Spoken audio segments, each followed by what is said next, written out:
안녕하세요. 한국열린사이버대학교 소방방재안전학과 함은구 교수입니다.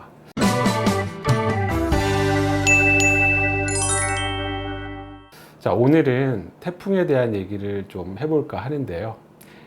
지난주였죠. 태풍 마이삭이 경남 지역 그리고 영동 지방에 굉장히 큰 피해를 남겼죠. 자, 그러면 이런 태풍들이 왜 더 큰 피해를 남기고 점점 세져 가는지 그 내용을 가지고 좀 오늘 이야기를 해보고 싶네요. 자, 이 태풍이 세지는 데 대한 여러 가지 학설이 있습니다. 특히 이제 우리나라 같은 경우에 여러분들 많이 아시는 것처럼 기후변화, 이상기후, 온난화 이런 키워드들이 이야기되고 있는데요. 실제로 우리나라는 소위 말하는 글로벌 템퍼러처가 20세기에서 21세기로 넘어가는데 글로벌 템퍼러처는 0.5도 상승했다라고 데이터가 나와 있고요. 동시간대에 우리나라의 경우에는 약 3배, 1.5도가 상승을 한 거죠. 그래서 실제로 여러분들이 가보시는 제주도 앞바다에 니모를 보실 수 있습니다.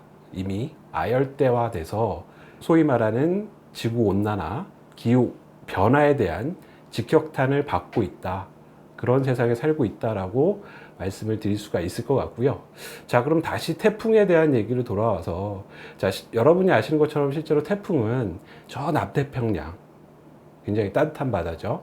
사이판이나 괌 쪽에서 태풍이 발생을 하게 되죠. 이 태풍이라는 이름은 사실은 우리나라에서는 소위 말하는 타이푼으로 얘기하고 있지만 미국의 허리케인, 나라들마다 불리는 이름이 다르다라는 건 여러분들이 알고 계실 겁니다. 그래서 실제로 이러한 태풍들이 남태평양에서 발달을 해서 소위 말하는 북북 서진하는 거죠. 그래서 여러분들 아마 중학교 때 배웠을 텐데요. 전향력, 발음이 어렵죠. 예, 코리올리의 효과, 이런 형태로 휘어져서 우리나라로 접근을 하게 되죠. 그래서 대부분의 태풍들은 실제로 저희도 지방, 그래서 태양 복사 에너지가 잉여로 굉장히 남은 이 저희도 지방에서 상대적으로 복사 에너지가 취약한 고위도 지방, 즉 북반구로 이동을 하면서 사실은 에너지에 대한 수지를 맞춰주는 순기능적인 태풍의 기능도 있습니다. 근데 이러한 태풍들이 과거에 비해서 굉장히 우리나라까지 왔을 때 쇠약해지지 않고 다시 활성화 된다는 데 문제가 있는데요.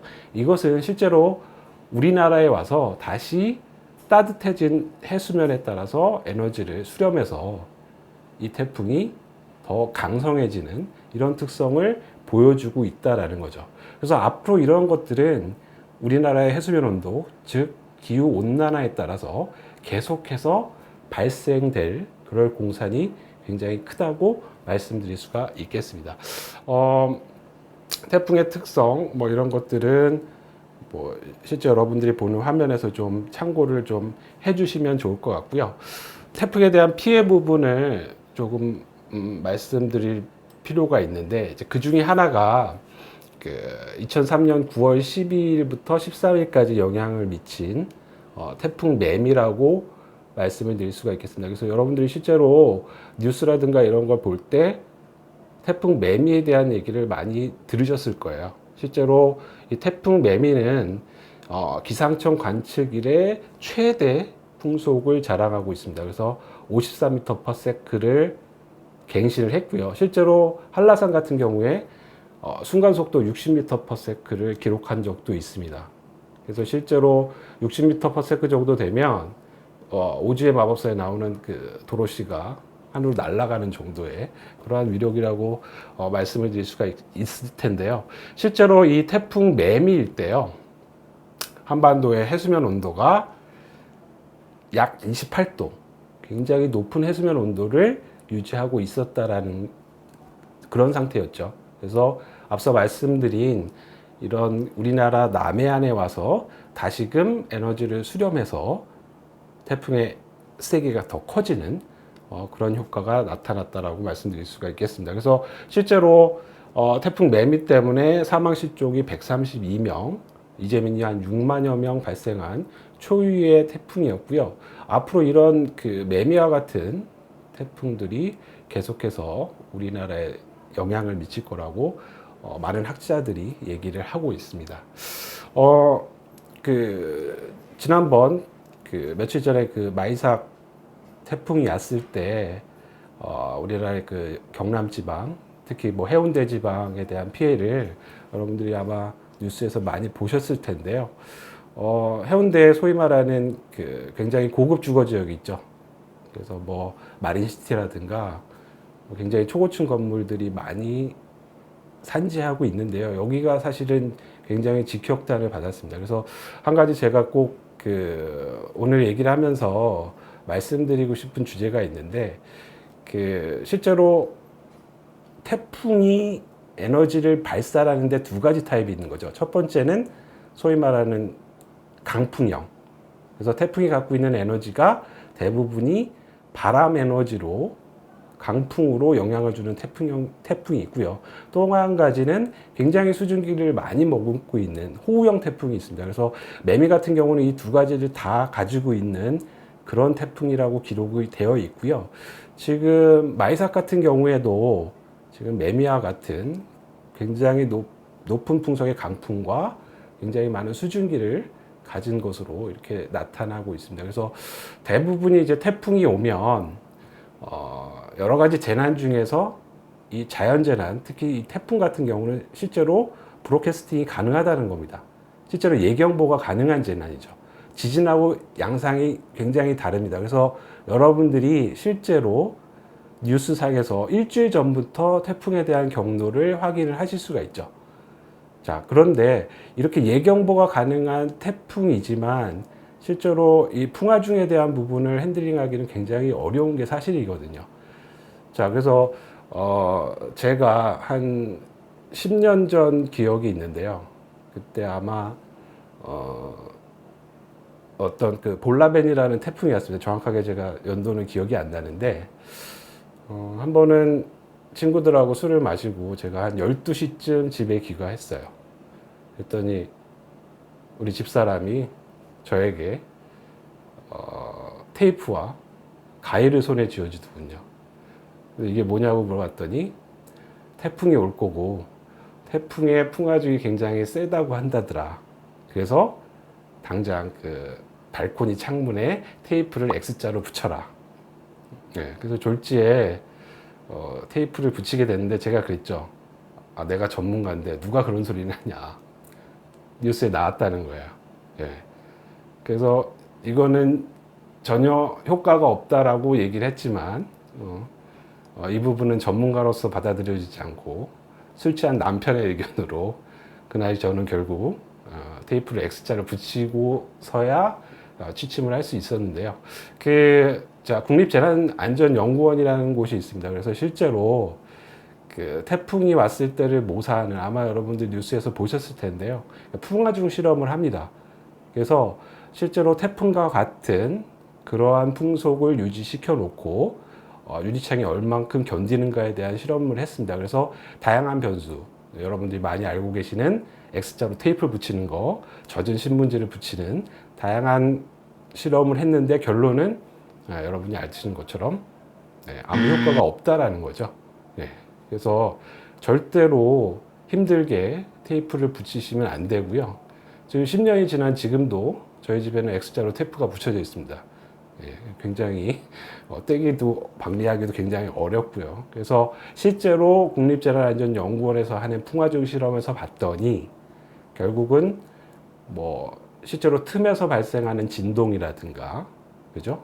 그리고 그 유리와 어떤 그 창틀과의 간격, 이런 부분들을 기밀성을 유지하는 게 훨씬 더 효과적이다라고 얘기를 하고 있습니다. 그래서 실제로 풍화중이 발생하면 유리창에 어떻게 분포화중으로 작용을 하고요. 가장 문제는 여러분들이 유리창을 깰 때 가장 효과적인 것은, 그렇죠, 뾰족한 망치로 집중화중을 주는 거죠. 그래서 실제로 여러분들이 풍화중을 받았을 때 이 집중화중이 생기는 그러한 부분들을 제거해 주시는 게 가장 효과적인 방법이다라고 말씀드릴 수가 있겠고요. 아까 말씀드린 테이프, 뭐 젖은 신문지 이런 부분들은 실질적으로는 전혀 도움이 되지 않는 그런 대책이다라고 말씀을 드릴 수가 있겠습니다. 그래서 얼마 전에 제가 뉴스를 봤는데 그 X자로 테이프를 붙이다가 사망하신 그런 케이스도 있다라고 하니까 오히려 그런 부분들은 충분히 고려해서 작업을 해주시는 게 좋을 것 같다라는 말씀을 드립니다. 그래서 실제로 아까 말씀드린 대로 태풍의 에너지는 어떤 강풍형 태풍 그리고 수증기를 머금은 어떤 집중호우 형태가 발생이 되게 될 텐데요. 또 한 가지 앞서 말씀드린 이 두 가지 맥락 이외에 우리나라가 이제 소위 말하는 반도 국가이기 때문에 이 해안가 지방에 나타나는 어떤 그 태풍의 영향이 있습니다. 그래서 지금 아마 그 마이삭 때도 대조기, 그죠? 만조 때 영향을 받아가지고 실제로 해주변의 온도가 상승하는 그런 영향이 보여주고 있는데요. 실제로 매미 때도요. 매미 때도 이 태풍 매미로 인해서 해수면이 상승이 일어난 케이스가 있습니다. 그래서 대표적인 지방이 여수 지방인데요. 여수 같은 경우에 실제로 평균 해수면이 6m 가량 상승하는, 그죠? 그러니까 약 지방고에 6m 가량 상승하는 그런 영향을 미쳤다라는 것이 지금 밝혀졌고요. 실제로 태풍 매미가 여수항에 내습했을 때 조석에 의해서 약 2.5m 가량 해수면 상승을 기록을 했고요. 그리고 태풍에 의한 기압 강하에 의해서 0.6m, 그리고 소위 말하는 바람에 의한 부분이 0.8m, 뭐 이런 부분으로 해서 평균 6m 가량 실제로 우리가 말하는 그 해이라고 느낄 정도의 어떤 해수면 상승을 기록을 한 바 있습니다. 그래서 실제로 이런 태풍들이 그 여러 가지의 영향에 의해서 소위 말하는 태풍 해일 이런 것에 영향을 미칠 수도 있기 때문에 특히 뭐 해운대라든가 아까 말씀드린 그 여수 쪽 이런 남해안 지역 이런 부분들에 대해서는 어떤 태풍 해일에 의한 영향도 충분히 고려가 될 필요성이 있다라고 생각이 듭니다. 자, 제가 지금 말씀드린 부분은 실제로 태풍에 대한 여러 가지 그 주변에 대한 말씀을 드렸는데요. 사실 이제 이 태풍이라는 부분들은 뭐 여러분들이 아까 브로드캐스팅이 가능한 그런 재난 형태라고 말씀드린 것처럼 실제로 여러 가지 지표들로 태풍의 사이즈를 규정을 하고 있죠. 그래서 여러분들이 아마 일기예보나 이런 걸 들었을 때 뭐 중형이다, 뭐 강이다, 뭐 이런 것들에 대한 내용을 들으신 바 있을 겁니다. 그래서 제가 오늘 그 내용을 좀 워낙 자주 나오는 부분이니까 상식적인 선에서 한번 좀 짚고 넘어가면요. 태풍은 두 가지로 어떤 그 사이징을 합니다. 그래서 첫 번째가 이제 태풍에 대한 크기입니다. 그래서 이 태풍의 크기는 네 가지 테이블을 갖고 있는데요. 소형, 중형, 대형, 초대형. 그래서 이 소형, 중형, 대형, 초대형은 실제로 15m/s의 풍속 반경이 얼만큼 미치느냐. 그러니까 반경에 대한 얘기죠. 네? 얼마나 반지름을 갖고 있느냐. 그래서 소형 같은 경우 풍속이 15m/s 이상이 300km 미만인 경우는 우리가 소형이라고 규정하고요. 중형 같은 경우는 15m/s의 풍속 이상을 갖고 있는 풍속에 대한 반경이 300km에서 500km 미만. 그리고 대형은 500에서 800km 이상. 그래서 초대형은 이제 800km 이상인데요. 그러니까 실제로 우리나라에서 관통을 하게 된다라고 했을 때 보통 중형이나 대형이라고 하면 사실 우리나라 전국토가 태풍의 영향권을 소위 말하는 15m/s 이상의 풍속에 영향을 받는다라고 이해하시면 좋을 것 같고요. 자, 그리고 그러니까 지금 말씀드린 것은 태풍에 대한 크기, 소형부터 초대형까지를 말씀드렸고, 이 태풍에 대한 강도를 얘기를 하고 있습니다. 그래서 이 태풍에 대한 강도는 약, 중, 대, 매우 강 이렇게 표현을 하고 있는데요. 요거는 최대 풍속을 얘기를 하고 있습니다. 최대 풍속은 순간체 한 번 훅 부는 게 아니고요. 실제로 10초 동안 듀레이션 타임을 지속하는 풍속을 얘기를 하고 있습니다. 그래서 약이 17m/s에서 25m/s, 중이 25에서 33. 그래서 여러분들 이제 가장 많이 듣는 게 이제 대라는, 그죠? 태풍의 강도 뭐 대형급이다라는 것이 33m/s에서 44m/s 이상이라는 거죠. 그리고 매우 강은 43m/s 이상. 그래서 아까 그 태풍 매미, 누사 이랬을 때 보통 43m/s를 상회하는 이러한 어떤 그 강도를 갖고 있었기 때문에 매우 강이나 대로 평가받는 그런 에너지다라고 이해를 하시면 좋을 것 같고요. 근데 실제로 이제 태풍이 우리나라에 피해를 많이 줬을 때는 보통의 태풍들은 굉장히 빠르게 진행합니다. 그렇죠? 그래서 우리나라에 상륙을 하더라도 굉장히 빠른 시간 안에 벗어나는 게 일반적인데요. 어떠한 태풍들은 굉장히 늦게 이동을 한다라는 거죠.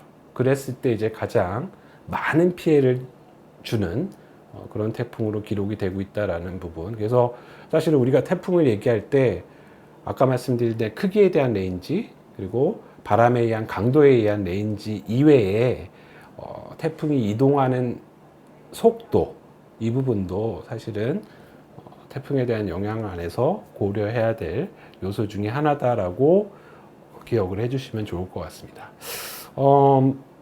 바람에 대한 색이 아까 그 풍화정에 대한 말씀을 드렸는데, 실제로 뭐 한 가지 더 말씀드리면 그 실제로 그 30m/s, 그러니까 1초에 30m를 가는 그러한 속도죠. 이 정도의 속도면 우리가 쉽게 얘기하면 그 특급 열차에 해당되는 그 정도고요. 이 30m/s 정도가 되면 실제로 블록 담장이라든가 뭐 수목이 뽑힌다든가 이러한 피해 영향을 나타날 수 있는 정도의 색이다라고 이해를 해주시면 좋을 것 같습니다. 지금까지 기후 변화와 태풍에 대한 말씀을 드렸고요. 다음 편에는 우리가 이 기후 변화에 의한 호우 상황이 어떤 건지, 그리고 어떻게 잘 대처해야 되는지, 그런 주제를 가지고 찾아뵙도록 하겠습니다. 고맙습니다.